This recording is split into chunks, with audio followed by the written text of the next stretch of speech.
Conclusion लिखने के frameworks को समझेंगे और जिसके अंदर हम अलग अलग टाइप्स ऑफ कंक्लूजन हम कैसे लिख सकते हैं उसको हम सीखने वाले हैं। ऑलमोस्ट 6 डिफरेंट टाइप्स हम सीखने वाले हैं। या तो आप बॉडी के साथ कंटिन्यू करके अपने कंक्लूजन को लिख सकते हो या आप ब्रॉडर थीम के साथ लिंक करके डायरेक्टली अपने आंसर को कंक्लूड कर सकते हो। हिस्टोरिकल इवेंट का इंपैक्ट आने वाले टाइम में that is in the history only क्या रहा, that is what the forward looking conclusion. इन दोनों पैरामीटर्स के बेसिस पे I can think of writing a balanced conclusion. ठीक है, तो now the conclusion says caste in India is evolving. ये सिमिलर क्वेश्चंस हमने अपने स्मैश मेंस प्रोग्राम के जो स्टूडेंट्स इस बार मेंस एग्जाम लिख रहे हैं उनको भी दिया और उनसे ये असाइनमेंट भी करवाया कि इस लेक्चर में जो भी क्वेश्चन हमने डिस्कस किए उनमें से कोई भी 5 क्वेश्चन आप लीजिए और उनका कंक्लूजन लिख के अगर आप हमें इस QR कोड के थ्रू भेजते हो तो we will offer you up to 30% of scholarship on our Smash Mains 26 program. Hello friends, welcome to Civil Jelly free answer writing course. Now this is the 4th video in the series जहाँ पे आप एक better conclusion कैसे लिख सकते हैं वो हम सीखने वाले हैं। इसके पहले के 3 वीडियो ऑलरेडी सिविल जेली के यूट्यूब चैनल पे अपलोडेड हैं, आप जाएं उनको जरूर देखें। They are going to greatly help you in improving your answer writing skills. इस पर्टिकुलर कोर्स को हमने स्पेसिफिकली उन लोगों के लिए डिजाइन किया था जो इस बार मेंस 2025 में अपीयर होने वाले हैं, बट नॉट ओनली देम, वो एस्पिरेंट्स भी जो कि नेक्स्ट ईयर अटेम्प्ट करेंगे दैट इज 2026, वो भी इन वीडियोस को देख सकते हैं and fundamentals of answer writing पे मास्टर कर सकते हैं। So moving on, as per our tradition prelims और मेंस के बीच में we always come up with certain toppers जो कि हमारे स्टूडेंट्स को इस दौरान गाइड करते हैं। This year we had Archit and Hemant. इन्होंने हमारे साथ एक्स फैक्टर सेशंस लिया और अपनी स्ट्रेटजीज के थ्रू हमारे स्टूडेंट्स को गाइड किया। And all these videos are also available for our 2026 students as well. So if you are a part of it, you can take the benefit of it.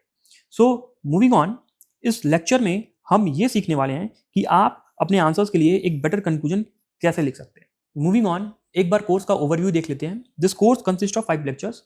पहले 3 lectures already हमने YouTube पे upload कर दिया है, चौथा lecture आज होने वाला है और 5वां लेक्चर हम जल्दी अपलोड कर देंगे। पहले लेक्चर में यूपीएससी में आए हुए अलग अलग तरीके के क्वेश्चंस को कैसे स्ट्रक्चर किया जा सकता है वो हमने सीखा। दूसरे लेक्चर में डायरेक्टिव का फंक्शन हमने सीखा इन डेप्थ डिस्कशन के साथ। तीसरे लेक्चर में एक इंट्रोडक्शन कैसे बेटर लिखा जा सकता है वो हमने सीखा। आज हम सीखने वाले हैं कि आप बेटर कंक्लूजन कैसे लिख सकते हैं और 5वें लेक्चर में कोटेशन बेस्ड क्वेश्चन GS4 का और केस स्टडी कैसे डील की जा सकती है वो हम सीखने वाले। एक बात जो समझने की है कि ये जो 4 लेक्चर्स है ना, ये आपको GS1 में हेल्प करेंगे, GS2 में हेल्प करेंगे, GS3 में हेल्प करेगा और GS4 में सिर्फ 10 क्वेश्चन जो थ्योरी वाले आते हैं उनमें हेल्प करेगा। सो GS4 के बाकी जो 3 कोटेशन बेस्ड क्वेश्चन होते हैं और 6 केस स्टडी होती है उनको एड्रेस करने के लिए लेक्चर 5 आने वाला है, जिसके लिए हम वीडियो आने वाले समय में जल्दी अपलोड करें। मूविंग ऑन, लेक्चर को स्टार्ट करते हैं और सबसे पहले ये समझने की कोशिश करते हैं कि कंक्लूजन लिखना इंपॉर्टेंट है क्यों। नाउ स्क्रीन पे एक कॉपी है स्टूडेंट की। अगर आप इस कॉपी को देखोगे तो कॉपी बहुत ही प्रेजेंटेबल है। डिमांड जो है बॉडी के अंदर अलग अलग सेग्रीगेट करके एड्रेस किया हुआ है। आंसर्स में डायग्राम्स भी हैं, for example here right. Answer में वैल्यू एडिशन के लिए केस स्टडी भी डाला हुआ है। अगर आप देखोगे तो यहाँ पे इन्होंने 2 केस स्टडी डाली हुई है, which is good. So as a evaluator जब आंसर इवैल्यूएटर पढ़ रहा है तो यहाँ तक पढ़ते पढ़ते ही विल थिंक कि मैं इस आंसर को मैक्सिमम मार्क्स अवार्ड करूंगा, that is 4.5 right. But and में आते आते जब इवैल्यूएटर को ये पता चलेगा कि कंक्लूजन नहीं लिखा तो instead of giving him the maximum mark वो उसके 1 या 1.5 नंबर काट लेगा। अगर आप देखोगे यहाँ पे इवैल्यूएटर ने उसको 3 नंबर दिया होगा। अब इसको कंपेयर करते हैं इस स्टूडेंट की कॉपी से। अगर आप देखोगे तो इस स्टूडेंट ने इंट्रोडक्शन लिखा है, यहाँ पे बॉडी लिखा हुआ है, यहाँ पे कंक्लूजन लिखा हुआ है, डायग्राम्स डेफिनेटली नहीं है। अगर आप देखोगे वैल्यू एडिशन भी इसके आंसर्स में कम है, केस स्टडीज वगैरह नहीं है। उसके बाद अगर आप देखोगे तो डिमांड जो यहाँ भी एड्रेस कर रहा है ये थोड़ा पेरिफेरल जा रहा है, ठीक है। बट इसने अपने आंसर के अंदर स्ट्रक्चर को मेंटेन किया है by writing intro body conclusion. इसने अपने आंसर में सेंस ऑफ कंप्लीशन दिया है बाय मेंटेनिंग द स्ट्रक्चर और आंसर एब्रप्ट एंड नहीं हो रहा। सो बिकॉज ऑफ विच इसको एवरेज मार्क्स मिल गया, दैट इज 3.5। बट एक student even after writing good answer conclusion न लिखने की वजह से उसके मार्क्स बिलो एवरेज हो गए, दैट इज 3। सो हमारे लिए समझने की बात यह है कि अगर आप कंक्लूजन नहीं लिखोगे तो आपके आंसर में स्ट्रक्चर मेंटेन नहीं होगा, आपके आंसर में सेंस ऑफ कंप्लीशन नहीं आएगा और एब्रप्ट एंडिंग होने की वजह से इवैल्यूएटर आपको मार्क्स भी नहीं देगा। So that is why writing conclusion is very important. Now moving on, lecture को स्टार्ट करते हैं और अलग अलग तरीके के कंक्लूजन लिखने के पैरामीटर्स को सीखते हैं। स्क्रीन पे एक हमारे पास क्वेश्चन है, इसको एज एग्जाम्पल लेके हम सीखने की कोशिश करेंगे। This is a question of 2023 right. The question says explain the constitutional perspective of gender justice with the help of relevant constitutional provisions and case laws. Question को पढ़ने के बाद क्लियरली जो क्वेश्चन की जो थीम है वो है जेंडर जस्टिस, वो हमें मिल जाती है, जिसके बारे में हम इंट्रोडक्शन में लिखने वाले राइट। क्वेश्चन को पढ़ने के बाद जो डिमांड है, जो पहली डिमांड है कि कौन कौन से कॉन्स्टिट्यूशनल प्रोविजंस हैं जो जेंडर जस्टिस के लिए वो बता दो, और डिमांड 2 है कौन कौन से केस लॉज आए हुए हैं जुडिशरी की तरफ से फॉर जेंडर जस्टिस, राइट। तो वो दोनों बता दो, that we will be addressing in the body part. Now हमें इस वीडियो में कंक्लूजन लिखना सीखना है, राइट। तो कंक्लूजन अब इसका हमको जब लिखना होगा तो इसके दो पैरामीटर हो सकते हैं, right, parameter 1 and parameter 2। Let's try to understand, this is a very important principle. अगर आप देखोगे तो बॉडी में डिमांड को एड्रेस करने के बाद मैं यहाँ पे डायरेक्टली कंक्लूड कर सकता हूँ ऑन द ब्रॉडर थीम। जैसे जेंडर जस्टिस थीम को पकड़ के इस पर कोई अगर मेरे पास कोट हो उसको मैं यूज करके कंक्लूड कर सकता हूँ, right. This is first principle कि मैंने डायरेक्टली क्या किया, बॉडी को एड्रेस करने के बाद यहाँ पे कोड के थ्रू ब्रॉडर थीम पे कंक्लूजन लिख दिया, right. So let's try to learn the second way of concluding the answer is कि डिमांड 1 एड्रेस करने के बाद मैंने डिमांड 2 एड्रेस किया, और डिमांड 2 एड्रेस करने के बाद मैं एक बियॉन्ड डिमांड जाके स्ट्रक्चर बनाऊंगा जहां पे मैं ये बात करूंगा कि despite having constitutional provisions and case laws there are issues that are still persisting, और एक दो इशू बता के तब जो मैं कंक्लूजन लिखूंगा इन्हीं इश्यूज के सजेशन में लिख दूंगा, राइट, इन्हीं इश्यूज के सजेशन में कंक्लूजन लिख दूंगा। नाउ अगर आप देखोगे तब मेरा जो कंक्लूजन करने का तरीका है वो बॉडी के साथ फ्लो में आ रहा है। इसके बाद सेकंड ये हुआ, सेकंड के बाद थर्ड मैंने एक एडिशनल स्ट्रक्चर क्रिएट किया जहाँ पे मैं इश्यूज की बात करूंगा और इसी इश्यूज का सजेशन दे के मैं यहाँ पे जाके कंक्लूड कर दूंगा। सो this is what the second वे। तो उसी तरीके से मैंने दो स्टूडेंट से कॉपी लिखवाई। अगर आप देखोगे तो पहले स्टूडेंट ने इंट्रोडक्शन में जेंडर जस्टिस एड्रेस किया, राइट। उसके बाद इसने जाके कॉन्स्टिट्यूशनल प्रोविजंस बताए, केस लॉज बताए, उसके बाद लास्ट में जाके इसने ब्रॉडर थीम के बेसिस पे ही दैट इज जेंडर जस्टिस उस पर कंक्लूड कर दिया आंसर, राइट। स्पेसिफिकली 10 मार्कर में ऐसा आप कर सकते हो। मूविंग ऑन, दूसरे स्टूडेंट ने इसको 15 मार्कर के हिसाब से एड्रेस करने की कोशिश की, और अगर आप देखोगे यहाँ पे तो इसने पहले यहाँ पे जेंडर जस्टिस के अराउंड इंट्रोडक्शन दिया, उसके बाद कॉन्स्टिट्यूशनल प्रोविजंस लिखे, केस लॉज लिखा, और यहाँ पे जाके ये लिमिटेशन या इश्यूज बता रहा है कि despite having these case laws and constitutional provisions there are certain limitations as well, right, और उसका सजेशन यहाँ पे देके एंड कर रहा है। यानी कि ये दूसरा प्रिंसिपल फॉलो करता है कि बॉडी के साथ कंटिन्यूटी मेंटेन करके कंक्लूजन को कर रहा है, वाइल जो पहला स्टूडेंट था वो इंट्रोडक्शन जो है, ब्रॉडर थीम जो है उसके बेसिस पे कंक्लूड कर रहा है, थीम के साथ लिंक करके कंक्लूड कर रहा है। So from this we arrived at this principle is कि या तो आप बॉडी के साथ कंटिन्यू करके अपने कंक्लूजन को लिख सकते हो, या आप ब्रॉडर थीम के साथ लिंक करके डायरेक्टली अपने आंसर को कंक्लूड कर सकते हो। So generally this principle applies in 10 marker, और ये वाला प्रिंसिपल आपको 15 मार्कर में अप्लाई होता हुआ दिखेगा ज़्यादातर से। इसको समझने के बाद अब हम कंक्लूजन लिखने के फ्रेमवर्क्स को समझेंगे, और जिसके अंदर हम अलग अलग टाइप्स ऑफ कंक्लूजन हम कैसे लिख सकते हैं उसको हम सीखने वाले हैं। ऑलमोस्ट 6 डिफरेंट टाइप्स हम सीखने वाले हैं, बट इसको समझने से पहले कुछ बेसिक इंफॉर्मेशन समझ लेते हैं। कंक्लूजन आपके आंसर को सॉफ्ट लैंडिंग की तरफ लेके जाता है, एंडिंग को अब्रप्ट होने से बचाता है, और एक सेंस ऑफ कंप्लीशन देता है। तो इसलिए कंक्लूजन लिखना इंपॉर्टेंट है। दूसरा जो इसका इंपॉर्टेंट एस्पेक्ट है कि आप कंक्लूजन के अंदर कुछ भी नया डायमेंशन ना खोलें, क्योंकि फिर वो कंक्लूजन नहीं रह जाएगा। तीसरा जो इंपॉर्टेंट पैरामीटर है कि जनरली क्वेश्चंस जो स्टूडेंट पूछते हैं कि कंक्लूजन कितना बड़ा होना चाहिए, तो कंक्लूजन जो है वो पैराग्राफ फॉर्मेट में होना चाहिए, पॉइंट फॉर्मेट में नहीं होना चाहिए, दैट्स फर्स्ट थिंग। दूसरा, आप 3 से 4 लाइन मैक्सिमम यूज कर सकते हो, या पेज स्पेस के हिसाब से 20% ऑफ द पेज स्पेस ले सकते हो, यानी कि 1/5 ऑफ द पेज स्पेस आप ले सकते हो कंक्लूजन लिखने के लिए। अगर आप उससे बड़ा करोगे तो वियर्ड लिखना शुरू हो जाएगा। टाइप 1 को सीखने की कोशिश करते हैं। Type 1 is forward looking conclusion. ये आपको हिस्ट्री और art and culture based question में इजीली अप्लाई होता हुआ दिखेगा। फॉरवर्ड लुकिंग कंक्लूजन को जरा समझ लेते हैं ताकि आपको कंफ्यूजन ना हो। इसका सिंपल सा मतलब ये है कि लेट्स से हिस्ट्री में कोई इवेंट हुआ है, और आज हम प्रेजेंट डे कॉन्टेक्स्ट में बैठे हैं। अगर हम आज के आगे जाने की कोशिश करेंगे तो हम फ्यूचर में चले जाएंगे, this is the future, right. So आपको टाइमलाइन बनता हुआ दिख रहा होगा यहाँ पे। सो फॉरवर्ड लुकिंग कंक्लूजन से मेरा ये मतलब है कि अगर हिस्ट्री में कोई इवेंट हुआ तो इस हिस्टोरिकल इवेंट का इम्पैक्ट आने वाले टाइम में, that is in the history only, क्या रहा, that is what the forward looking conclusion, not in the present day context, not in the future. Forward looking conclusion means what, अगर हम history और art and culture में apply करने वाले हैं तो कोई एक इवेंट का इम्पैक्ट आने वाले टाइम में कैसा रहा, दैट आने वाला time again is in the history only, right. तो इसको दिमाग में लेते हुए नाउ मूविंग ऑन, और फॉरवर्ड लुकिंग कंक्लूजन टाइप को अब हम क्वेश्चंस के अंदर अप्लाई करने की कोशिश करते हैं। अगर आप देखोगे तो हमारे पास मॉडर्न हिस्ट्री का एक क्वेश्चन है। The question says trace the rise and growth of socio religious reform movements with special reference to Young Bengal and Brahmo Samaj. ठीक है, क्वेश्चन की जो क्लियर थीम है क्या है, सोशल रिलीजियस रिफॉर्म मूवमेंट। अब मुझे इसका कंक्लूजन लिखना है, तो मुझे किस लाइन ऑफ थॉट पे सोचना है, फॉरवर्ड लुकिंग कंक्लूजन टाइप पे सोचना है। फॉरवर्ड लुकिंग कंक्लूजन का मतलब क्या हो गया कि सोशल रिलीजियस रिफॉर्म मूवमेंट का जो इम्पैक्ट था वो क्या था, और वो इम्पैक्ट मुझे हिस्ट्री के अंदर ही देखना है, प्रेजेंट डे कॉन्टेक्स्ट में नहीं देखना है, हिस्ट्री के अंदर ही देखना है। For example social religious reform movement यहाँ हुआ और इसका इम्पैक्ट हिस्ट्री में क्या पड़ा, आज हम प्रेजेंट डे कॉन्टेक्स्ट में हैं और प्रेजेंट डे कॉन्टेक्स्ट के बाद हम फ्यूचर में चले जाएंगे। तो टाइमलाइन के हिसाब से मुझे यहाँ पे इम्पैक्ट दिखाना है, राइट। तो अगर आप देखोगे जो कंक्लूजन हमने लिखा हुआ है, सो सोशल रिलीजियस रिफॉर्म मूवमेंट यहाँ से लेकर यहाँ तक जो है क्या है वो समरी ही है, राइट। और उसके बाद जो इसका फॉरवर्ड लुकिंग इम्पैक्ट हमने यहाँ दिखाया है कि they push for education and equality that fuel the fight for political freedom and A more just society. So can you see this कि फॉरवर्ड लुकिंग कंक्लूजन कितने बढ़िया तरीके से यहाँ पे अप्लाई हो पा रहा है, राइट। एक और क्वेश्चन देखते हैं, अगेन एक क्वेश्चन है मॉडर्न हिस्ट्री का। The question says why did the moderates fail to carry conviction with the nation about their proclaimed ideology and political goals by the end of the 19th century. ये 2017 का एक previous question है। Clearly अगर आप देखोगे तो इस question की जो थीम क्या है वो मॉडरेट्स है। अब मुझे अगेन किस लाइन ऑफ थॉट पे कंक्लूजन लिखना है, फॉरवर्ड लुकिंग कंक्लूजन लिखना है, इस लाइन ऑफ थॉट पे लिखना है। इसका मतलब क्या हुआ कि मॉडरेट्स का इम्पैक्ट क्या रहा आने वाले समय में, और वो आने वाला समय हिस्ट्री के अंदर ही, राइट, प्रेजेंट डे कॉन्टेक्स्ट में नहीं, प्रेजेंट डे कॉन्टेक्स्ट में नहीं या फ्यूचर में नहीं, हम आज से फ्यूचर में नहीं, इस टाइमलाइन के अकॉर्डिंग इस पर्टिकुलर फ्रेम में क्या इम्पैक्ट रहा।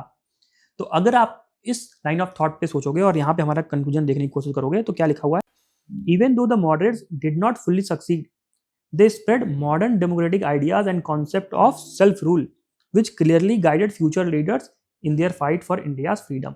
so अगर आप देखोगे तो मॉडरेट्स का जो इम्पैक्ट था वो मॉडर्न डेमोक्रेटिक आइडियाज को स्प्रेड करने में और सेल्फ रूल के आइडिया को स्प्रेड करने में था, जो कि गाइड किया फ्यूचर लीडर्स को। So this was the impact, और कितने बढ़िया तरीके से इस लाइन ऑफ थॉट के बेसिस पे हमने यहाँ पे कंक्लूजन लिख पाए। मूविंग ऑन, एक और क्वेश्चन देखते हैं। This is the question of art and culture, right. तो क्वेश्चन को अगर आप मेरे साथ पढ़ोगे तो question says estimate the contribution of Pallavas of Kanchi for the development of art literature and south India. Clearly आपको थीम क्या पता चल रही है यहाँ पे, क्या है, पल्लवास ऑफ कांची, राइट। अब मुझे पल्लवास ऑफ कांची का क्या इम्पैक्ट था आने वाले समय में, क्या इम्पैक्ट था आने वाले समय में, उसके बारे में लिखना है। और अगेन ये जो आने वाला समय है वो हिस्ट्री के अंदर ही, राइट, प्रेजेंट डे कॉन्टेक्स्ट में नहीं, आज से फ्यूचर में नहीं, इस टाइमलाइन के हिसाब से इस पर्टिकुलर फ्रेम में मुझे इसका इम्पैक्ट दिखाना है। सो अब इसका फॉरवर्ड लुकिंग कंक्लूजन अगर आप देखेंगे तो Pallavas of Kanchi has profoundly influenced later South Indian kingdom by pioneering Dravidian temple architecture and shaping Tamil culture and administration. Simple, Pallava of Kanchi का impact later South Indian kingdom से बता रहा है, यानी कि ये जो थीम है इसका इम्पैक्ट इन पे क्या पड़ा और क्या इम्पैक्ट पड़ा वो यहाँ बता रहा हुआ है कि तमिल कल्चर और एडमिनिस्ट्रेशन को शेप करने में था। So this is how you can apply the forward-looking conclusion in history and art and culture questions. Now coming to the second type, अगर आप देखोगे तो second type is what? Futuristic conclusion. और इसको आप science and tech, geography, economy, environment और IR के questions में इजीली लगा सकते हो। अगर आप देखोगे तो right now we are in what, present. तो प्रेजेंट डे कॉन्टेक्स्ट में अभी हम हैं। सो आज से फ्यूचर में किसी चीज़ का क्या इम्पैक्ट पड़ सकता है, इस लाइन ऑफ थॉट पे भी आप कंक्लूड कर सकते हो, और यही हमारा टाइप 2 है। अब इसको कुछ क्वेश्चंस में लगा के देखते हैं। सो पहला क्वेश्चन किसका है, ज्योग्राफी का। अब आप देखोगे तो क्या पूछ रहा है question, examine the potential of wind energy in India and explain the reason for their limited spatial spread. अब विंड एनर्जी का फ्यूचर में क्या पोटेंशियल हो सकता है, क्या इम्पैक्ट हो सकता है, उस लाइन ऑफ थॉट पे मैं कंक्लूजन लिखने की कोशिश करूंगा। तो अगर आप कंक्लूजन देखोगे, जो फ्यूचरिस्टिक कंक्लूजन यहाँ है, तो wind energy is vital for national energy security and environmental sustainability, directly contributing to India's goal of 100 gigawatt by 2030 and overarching 500 gigawatt non fossil fuel capacity. यानी कि 2030 में इसका क्या रोल हो सकता है वो बताया हुआ है, टारगेट मीट्स करने में और एनर्जी सिक्योरिटी और एनवायरमेंटल सस्टेनेबिलिटी लाने में। सो इस तरीके से आप फ्यूचरिस्टिक लाइन ऑफ थॉट पे किसी भी थीम का कंक्लूजन लिख सकते हैं। So moving on to the second question, अगर आप सेकंड क्वेश्चन देखोगे तो सेकंड क्वेश्चन इकोनॉमी का है। The question says most of the unemployment in India is structural in nature, examine the methodology adopted to compute unemployment in the country and suggest improvement. तो unemployment आपको यहाँ पे पता चल रहा है, क्लियरली आपकी क्या है, थीम है, राइट। अब अनएम्प्लॉयमेंट का फ्यूचर में क्या इम्पैक्ट पड़ सकता है, उसके बेसिस पे हमको, उस लाइन ऑफ थॉट पे हमको एक फ्यूचरिस्टिक कंक्लूजन लिखना है। तो अगर आप देखोगे जो यहाँ पे कंक्लूजन हमने लिखा है वो क्या लिखा हुआ है, unemployment is a critical hurdle for India's vision of 2047 that is विकसित भारत विजन, राइट। तो यहाँ पे हमने अनएम्प्लॉयमेंट वाली थीम को फ्यूचर से लिंक कर दिया। अब now leveraging our demographic dividend demands generating meaningful employment करना पड़ेगा उसको डील करने के लिए, which is essential for a developed nation. So इस फ्यूचरिस्टिक लाइन ऑफ थॉट पे हमने इसका कंक्लूजन लिखने की कोशिश की। सिमिलरली अगर आप तीसरा क्वेश्चन देखोगे दैट इज ऑफ एनवायरमेंट, तो अगेन आप देखोगे the adoption of electric vehicles is rapidly growing world wide. Electric vehicles is what the theme here, अगर आप क्लियरली पकड़ पा रहे हो क्वेश्चन को देखने के बाद। नाउ इलेक्ट्रिक व्हीकल्स का फ्यूचर में क्या इंपैक्ट हो सकता है, इस लाइन ऑफ थॉट पे मुझे क्या लिखना है, एक इंट्रोडक्शन लिखना है, फ्यूचरिस्टिक कंक्लूजन, राइट। तो यहाँ पे अगर आप देखोगे तो electric vehicles are key to decarbonize transport and help in achieving India's net zero target by 2070। यानी कि हमने क्लियरली यहाँ पे इसका फ्यूचरिस्टिक इंपैक्ट दिखा दिया कि मुझे ये 2070 के नेट जीरो टारगेट करने को अचीव करने में मीट कर रहा है और ट्रांसपोर्टेशन को डीकार्बनाइज करने में मदद कर रहा है। And there is wide spread adoption is vital for sustainable and climate resilience future, right. Can you see this कि कितना ब्यूटीफुली हम इस लाइन ऑफ थॉट पे अपने इस कंक्लूजन को लिख पा रहे हैं। So moving on to the third type that is balance conclusion. और इस बैलेंस कंक्लूजन को आप society, social justice, applied ethics, polity, governance, IR और एथिक्स के अदर क्वेश्चंस में इजीली लगा सकते हो, right. Now let's try to understand कि बैलेंस कंक्लूजन क्या होता है। Sometimes there are two aspects in the question, right, जिनके बारे में हम पॉजिटिव और नेगेटिव दोनों ही डिस्कस करते हैं। सो जब हम कंक्लूड करते हैं तो वहां पे हम दोनों एस्पेक्ट्स का एक बैलेंस्ड व्यू लेके या एक सिंथेसिस लेके कंक्लूड कर सकते हैं। सो that is what balanced conclusion. इस लाइन ऑफ थॉट पे हम इन सारे सब्जेक्ट के क्वेश्चंस को कंक्लूड करने वाले हैं। सो बैलेंस कंक्लूजन के टाइप को कुछ क्वेश्चंस में लगाने की कोशिश करते हैं। तो यहाँ आप देखोगे एक पॉलिटी का क्वेश्चन है हमारे पास। The question says though the federal principle is dominant in our constitution and that principle is one of the basic feature, but it is equally true that federalism under the Indian constitution leans in favor of a strong center, a feature that mitigates against the concept of strong federalism discussed. Question थोड़ा बड़ा है, 2014 का ये PYQ है और question पढ़ने के बाद आप देख पाओगे कि फेडरल प्रिंसिपल पे क्वेश्चन है। थीम क्या है इसकी, फेडरल प्रिंसिपल। बट क्वेश्चन में एक और कॉन्टेक्स्ट है कि जो फेडरल प्रिंसिपल है, इंडिया का जो फेडरलिज्म है वो सेंटर की तरफ स्ट्रांगली फेवर्ड है। यानी कि अगर आप देखोगे इंडियन कॉन्स्टिट्यूशन में आपके पास फेडरल प्रिंसिपल और यूनिटरी प्रिंसिपल दोनों एक साथ एग्जिस्ट करते हैं, राइट। तो इन दोनों एस्पेक्ट्स के लिए हमको एक बैलेंस कंक्लूजन टाइप पे हम जा सकते हैं और उस लाइन ऑफ थॉट पे कंक्लूजन लिख सकते हैं। तो अगर आप देखोगे यहाँ पे जो कंक्लूजन हमने लिखा हुआ है, क्या लिखा हुआ है, Indian federalism is a quasi federal with unitary bias to maintain unity in diversity. यानी कि हमने क्या किया हुआ है, यूनिटरी बायस क्यों रखा हुआ है फेडरलिज्म में, ताकि यूनिटी इन डाइवर्सिटी बना रहे। उसके बाद अगर देखोगे तो यहाँ क्या लिखा हुआ है, सेंटर का डोमिनेंस तो एग्जिस्ट करता है, while central dominance exist, but हम कोऑपरेटिव, कॉम्पिटिटिव और स्ट्रॉन्ग इंटर गवर्नमेंटल इंस्टीट्यूशंस के थ्रू स्टेट की ऑटोनॉमी और इंक्लूसिविटी को बना के रख सकते हैं, right. So this is what the line of thought जिसको हम बैलेंस्ड कंक्लूजन कह रहे हैं, राइट। इजिली आप पॉलिटी के क्वेश्चन में लगा सकते हो। So moving on to the next question, the next question is of governance और ये 2021 में आया हुआ क्वेश्चन है। The question says can civil society and non governmental organization present an alternative model for public service delivery to benefit the common citizens? Discuss the challenges of this alternative model, right? तो clearly क्या बोल रहा है कि क्या NGOs एक alternative model बन सकते हैं पब्लिक सर्विस डिलीवरी का, यानी कि क्या स्टेट या एडमिनिस्ट्रेशन को ये हटा के क्या अल्टरनेटिव मॉडल बन सकते हैं। तो अगर आप देखोगे तो दो एस्पेक्ट्स यहाँ पे बन के आ रहे हैं। नाउ इन दोनों एस्पेक्ट्स के बेसिस पे हम एक क्या कर सकते हैं, बैलेंस कंक्लूजन लिख सकते हैं, राइट। सो इस पे अगर आप हमारा कंक्लूजन देखोगे तो यहाँ पे कंक्लूजन क्या लिखा हुआ है, civil society and NGO can complement public service delivery by promoting inclusion in grass root reach, yet the role of state cannot be negated. Can you see this कि यहाँ पे बैलेंस आर्गुमेंट लाने के लिए हमने क्या लिखा, the role of state cannot be negated. Why, because the effectiveness of these NGOs depends on accountability, resource availability and strong state collaboration, right. Now balance conclusion use करके आप governance के questions को easily conclude कर सकते हो। So moving on to the next question, this question is of society, 2023 का PYQ है। The question says why is caste identity in India both fluid and static? तो caste is clearly the theme और इसके अंदर दो aspect आ गए कि caste fluid भी है और static भी है, राइट। अब इन दोनों पैरामीटर्स के बेसिस पे I can think of writing a balanced conclusion, ठीक है। तो now the conclusion says caste in India is evolving with urban mobility and legal safeguards beginning its rigid structure. This shows what कि caste fluid है, yet it persists in subtle social, political and economic form, especially in rural and cultural context. This aspect shows कि caste हमारा क्या है, static भी है। तो दोनों का balanced way of दोनों aspects को include करके एक balanced way of conclusion हमने दे दिया। तो balanced argument वाले line of thought के basis पे भी आप बहुत सारे questions को conclude कर सकते हो। So moving on to the next question. The next question is of IR और 2023 का ये PYQ है। The question says Indian diaspora has scaled new heights in the west, describe its economic and political benefits for India. Now clearly आपको पता चल रहा होगा कि थीम क्या है, इंडियन डायस्पोरा। अब इसमें दो एस्पेक्ट्स हैं कि ये इंडियन के लिए इनका इकोनॉमिक एंड पॉलिटिकल बेनिफिट तो है इंडिया के लिए, बट वेस्ट के लिए भी जहाँ पे ये हैं वहाँ पे भी इनका कुछ कॉन्ट्रीब्यूशन है। तो now we got two dimensions, right. अब इन दोनों को बैलेंस करके मैं कंक्लूजन लिख सकता हूं। मेरा लाइन ऑफ थॉट क्या होगा, line of thought balanced way of conclusion, right. अब इस बेसिस पे अगर आप कंक्लूजन को देखने की कोशिश करोगे तो यहां से जो यहां तक का कंक्लूजन वाला आर्गुमेंट है, the Indian diaspora strengthens India via remittance, tech transfer and global advocacy, तो ये इंडियन कॉन्टेक्स्ट में आ गया।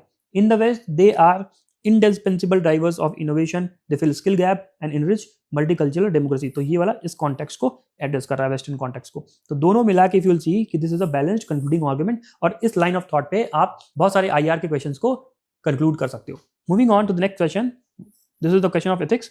अगर आप देखोगे ये क्वेश्चन 2024 का क्वेश्चन है, लास्ट ईयर का, और the question says the application of artificial intelligence as a dependable source of input for administrative rational decision making is a debatable issue. Critically examine the statement from ethical point of view. Clearly artificial intelligence जो है हमारी theme है, right, और ये applied ethics का question है। इसके अंदर डिबेटेबल इशू की बात हो रही है, यानी कि दो एस्पेक्ट्स आ रहे हैं। अगेन इन दोनों एस्पेक्ट्स का यूज करके हम एक बैलेंस्ड कंक्लूडिंग आर्गुमेंट दे सकते हैं। सो इस लाइन ऑफ थॉट पे अगर आप इसका कंक्लूजन देखने की कोशिश करोगे तो हमने कंक्लूजन क्या लिखा हुआ है, AI can transform governance through efficiency and precision, that is the positive aspect, but negative aspect भी है। तो उसके लिए its use must be guided by ethics, transparency and human oversight to ensure trust and inclusivity. तो हमने यहाँ पे negative वाले एस्पेक्ट को डील करने के लिए बात बता दी, and together it is giving a balanced concluding argument. तो इस लाइन ऑफ थॉट पे आप बहुत सारे एथिक्स के क्वेश्चंस को भी कंक्लूड कर सकते हो। Moving on to the next type, that is fourth type, significance based conclusion. ये आप ज्योग्राफी और साइंस एंड टेक के क्वेश्चन में इजिली अप्लाई कर सकते हो। सिग्निफिकेंस का सिंपल सा मतलब होता है कि रेलेवेंस देके, जिस थीम पे क्वेश्चन बना हुआ है उसका रेलेवेंस देके आप लास्ट में कंक्लूड कर सकते हो। तो इसको जरा क्वेश्चन में अप्लाई करने की कोशिश करते हैं। ये क्वेश्चन है स्क्रीन पे ज्योग्राफी का, 2013 का ये क्वेश्चन है। The question says what do you understand by the theory of continental drift, discuss it's prominent evidences in its support. तो क्लियरली आपको पता चल रहा है कि कॉन्टिनेंटल ड्रिफ्ट थ्योरी हमारी क्या है, इस क्वेश्चन की थीम है, और इसका सिग्निफिकेंस देके मैं कंक्लूड कर सकता हूँ, राइट। तो इस लाइन ऑफ थॉट पे जो हमने कंक्लूजन बनाया, अगर आपको देखोगे, the theory of continental drift has fundamentally changed our understanding of Earth's dynamic nature, explaining diverse geological phenomena such as earthquake, volcano and mountain formation। तो ये इसका क्या है, कॉन्टिनेंटल ड्रिफ्ट थ्योरी का सिग्निफिकेंस है, जिसके बेसिस पे हमने कंक्लूड कर दिया, right. Moving on to the next question, the next question is again of geography, 2024 का ये क्वेश्चन है। अगर आप क्वेश्चन को देखोगे, the question says what are aurora australis and aurora borealis, how are these triggered. Now जो question की theme क्या है, वो है दिस फेनोमेना, और इस फेनोमेना का अगर मुझे कंक्लूजन लिखना है तो सिग्निफिकेंस बेस्ड कंक्लूजन में लिख सकता हूँ। तो इस बेसिस, इस लाइन ऑफ थॉट पे जो हमने कंक्लूजन लिखा है, अगर आप उसको देखने की कोशिश करोगे तो ये जो फेनोमेना है वो क्या करती है, हमें dynamic interplay between our planet and sun के बारे में डिमॉन्स्ट्रेट करती है, right. They also offer vital insight into space weather and earth's protective magnetosphere, right. तो नाउ सिग्निफिकेंस बेस्ड हमने कंक्लूजन इसका दे दिया। दिस वे आप ज्योग्राफी के बहुत सारे क्वेश्चंस को कंक्लूड कर सकते हो। Now moving on to the next question science and tech का है। ये क्वेश्चन 2019 में आया हुआ है, and the question is how is the government of India protecting the traditional knowledge of medicine, this is clearly the theme, from patenting by pharmaceutical companies. अब ये हमारी थीम है। अब theme that is traditional knowledge of medicine, इसका significance based conclusion में देने वाला हूँ। तो इसका सिग्निफिकेंस क्या हो सकता है, उसके बेसिस पे हमने कंक्लूजन लिखा है उस लाइन ऑफ थॉट पे। अगर आप कंक्लूजन को पढ़ोगे तो यू विल फाइंड कि hence protection of what, this traditional knowledge of medicine क्या करता है, सेफगार्ड करता है हमारे कल्चरल हेरिटेज को, रिस्पॉन्सिबल इनोवेशन फॉस्टर करता है और ये भी इंश्योर करता है कि ट्रेडिशनल नॉलेज जो है हमारी राइटफुल कम्युनिटीज को बेनिफिट करे। सो this is what the significance of this particular theme, और इसके बेसिस पे मैंने कंक्लूड कर दिया। इस तरीके से आप साइंस एंड टेक के बहुत सारे क्वेश्चंस को कंक्लूड कर सकते हो। Moving on to the next type, that is summary plus value addition. ठीक है, summary plus value addition based conclusion भी हम कर सकते हैं। कई बार ऐसा होता है कि हम कीवर्ड ड्रॉप करके कंक्लूड कर रहे होते हैं, कई बार कमिटी के नाम से हम कंक्लूड कर रहे होते हैं, कुछ बेस्ट प्रैक्टिसेस डाल के कंक्लूजन में हम कंक्लूड कर रहे होते हैं, कभी हम एसडीजी लगा रहे होते हैं कंक्लूड करने के लिए, कुछ कॉन्स्टिट्यूशनल डिबेट के कोर्स यूज करके हम कंक्लूड कर रहे होते हैं। So all these are what the fifth type, right. और इसको आप mainly society, social justice, economy, polity, governance, agriculture, environment science, internal security जैसे सब्जेक्ट में आसानी से यूज कर सकते हो। तो इसको कुछ क्वेश्चन में अप्लाई करने की कोशिश करते हैं। The first question is of what, social justice, 2017 में आया हुआ क्वेश्चन है ये। And the question says, does the right of person with disability act 2016 ensure an effective mechanism for empowerment and inclusion of the intended beneficiaries in the society discussed. Now हमारे पास क्या है theme, clearly हमारे पास है ये act, this is a theme. अब इस act के लिए जो भी हमने डिस्कशन किया बॉडी में, एक तो उसकी समरी प्लस हमको कुछ वैल्यू ऐड करना पड़ेगा टू कंक्लूड। सो इस लाइन ऑफ थॉट पे जब हमने कंक्लूजन लिखा, तो अगर आप देखोगे तो कंक्लूजन जो हमने यहाँ लिखा हुआ है, तो यहाँ से यहाँ तक हम समरी कर रहे हैं, जो भी हमने बॉडी में डिस्कस किया यहाँ से यहाँ तक हम समरी कर रहे हैं उसका। एंड आफ्टर दैट हम वैल्यू एडिशन के लिए जो बेस्ट प्रैक्टिसेस है स्वीडन की, that is lesson from the Sweden country that we can incorporate to enhance its effectiveness. Now summary plus value addition के लाइन ऑफ थॉट पे ये conclusion लिखा हुआ है यहाँ पे on the theme of this particular right of person with disability act 2016. So this way you can conclude many questions of social justice as well, right? So moving on to the next question. This question is of polity, और ये question जो है 2023 का PYQ है। The question says, account for the legal and political factor responsible for the reduced frequency of using article 356 by the union government of India since mid 1990s. Now clearly आपको पता चल रहा होगा theme ये है हमारी, क्या है, president rule, that is article 356. अब इसके हमको समरी प्लस वैल्यू एडिशन के बेसिस पे हमको इस लाइन ऑफ थॉट पे कंक्लूजन लिखना है। और आगे हमने यहाँ पे डिस्कस किया था कि कभी कभी हम कॉन्स्टिट्यूशनल डिबेट के कुछ आर्गुमेंट्स लेके हम कंक्लूड कर सकते हैं in this particular type of conclusion. तो इस पर्टिकुलर कंक्लूजन में हमने यही यूज किया है, कॉन्स्टिट्यूशनल डिबेट का जो भी आर्गुमेंट था वहां से उठाया और उस आर्गुमेंट को रिफ्रेश करके यहाँ पे लिखने की कोशिश की। तो जो आर्गुमेंट क्या कह रहा है, let's read that. It says, although the constitution makers acknowledge the potential for misuse of Article 356. Can you see this? We are adding value from this here. Constitutional makers का reference देके, they place faith in the constitutional morality and executive restraint over time. But उसके बाद over time क्या हुआ है? Legal safeguards and political factors have reinforced this vision. तो हमने क्या वैल्यू ऐड किया? Constitutional makers का reference देके, right? This is how you can conclude many other questions of polity as well. So moving on to the next question. Next question हमारा internal security का है, ये 2020 का PYQ है। And the question says, for effective border management discuss the steps required to be taken to deny local support to militants and suggest ways to manage a favourable perception among locals. Clearly आप देखोगे तो जो theme है border area management, अब इसको मुझे क्या करना है, समरी, दैट इज जो भी हमने बॉडी में डिस्कस किया वो समरी प्लस वैल्यू एडिशन के बेसिस पे कंक्लूड करना है। अब इस लाइन ऑफ थॉट पे जो हमने कंक्लूजन लिखा हुआ है, तो जो वैल्यू एडिशन हमने यहाँ डाला है वो है Madhav Godbole committee. This is the value addition. Rest is what the summary here. Rest is what the summary here. So now important committees can also add value in your conclusion. Summary के साथ आप committee का नाम दे सकते हैं और इस line of thought पे आप क्या कर सकते हैं, conclude कर सकते हैं, right? Moving on to the next question. Next question किसका है? Agriculture का है. ये question 2022 का है, PYQ है, और question says, what are the major challenge of public distribution system in India? How it can be made effective and transparent?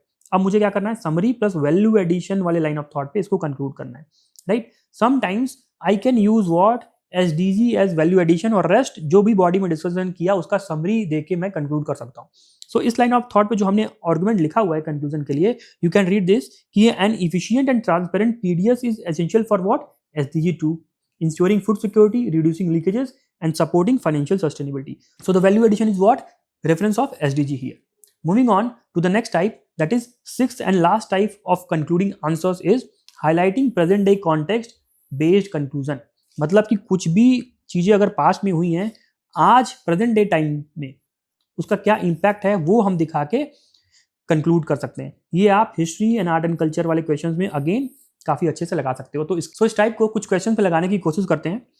Now the question is of art and culture और 2016 का ये PYQ है and the question says early Buddhist stupa art while depicting folk motives and narratives successfully expound Buddhist ideals इलुसिडेट।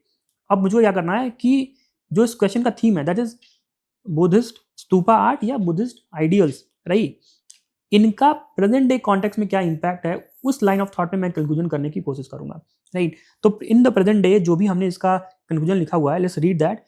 In the present day, Buddhist ideals remains deeply relevant for its emphasis on mindfulness, compassion, and elevation of suffering, offering practical tools for mental well-being in the fast-paced world. अगर आप देखोगे तो present day context में इन Buddhist ideals का क्या relevance हमने वो दिखा दिया।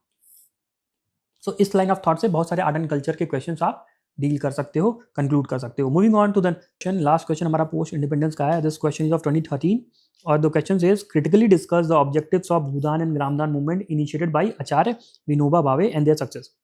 नाउ क्लियरली क्या है थीम हमारे पास, ये दीज मूवमेंट्स, राइट। अब इस मूवमेंट्स का प्रेजेंट टाइम में क्या सिग्निफिकेंस है वो मुझे हाईलाइट करके एक present day context based introduction लिखना है। तो उस लाइन ऑफ थॉट पे जो हमने कंक्लूजन लिखा है, if you can read this, कि in the present context these movements underscore the enduring need for land reform या need for land reform, that is what the present day context में impact हम इसका दिखाने की कोशिश कर रहे हैं। And equitable resource distribution to foster inclusive growth and social justice, right. This is how इस पर्टिकुलर थीम पे प्रेजेंट डे कॉन्टेक्स्ट में क्या क्या रेलेवेंस हो सकता है वो हम दिखाने की कोशिश करके इस वे में हम कंक्लूड कर रहे हैं। सो इस बेसिस पे अगेन आप बहुत सारे पोस्ट इंडिपेंडेंस के क्वेश्चंस को कंक्लूड कर सकते हो। So with this the lecture has come to an end. इस लेक्चर में हमने 6 डिफरेंट टाइप्स ऑफ कंक्लूजन लिखने का तरीका देखा और उसको अलग अलग सब्जेक्ट्स के क्वेश्चंस में अप्लाई करके भी देखा। नाउ ये सिमिलर क्वेश्चंस हमने अपने स्मैश मेंस प्रोग्राम के जो स्टूडेंट्स इस बार मेंस एग्जाम लिख रहे हैं उनको भी दिया और उनसे ये असाइनमेंट भी करवाया। नाउ अगर आप इस वीडियो को देख रहे हो और आप इनमें से कोई भी 5 क्वेश्चंस को सेलेक्ट करो और एज ए असाइनमेंट हमें इस QR कोड के थ्रू सबमिट करते हो। आई रिपीट कि इस लेक्चर में जो भी क्वेश्चंस हमने डिस्कस किए उनमें से कोई भी 5 क्वेश्चन आप लीजिए और उनका कंक्लूजन लिख के अगर आप हमें इस QR कोड के थ्रू भेजते हो तो we will offer you up to 30% of scholarship on our Smash Means 26 program. So thank you and stay tuned with Civil Jelly IAS.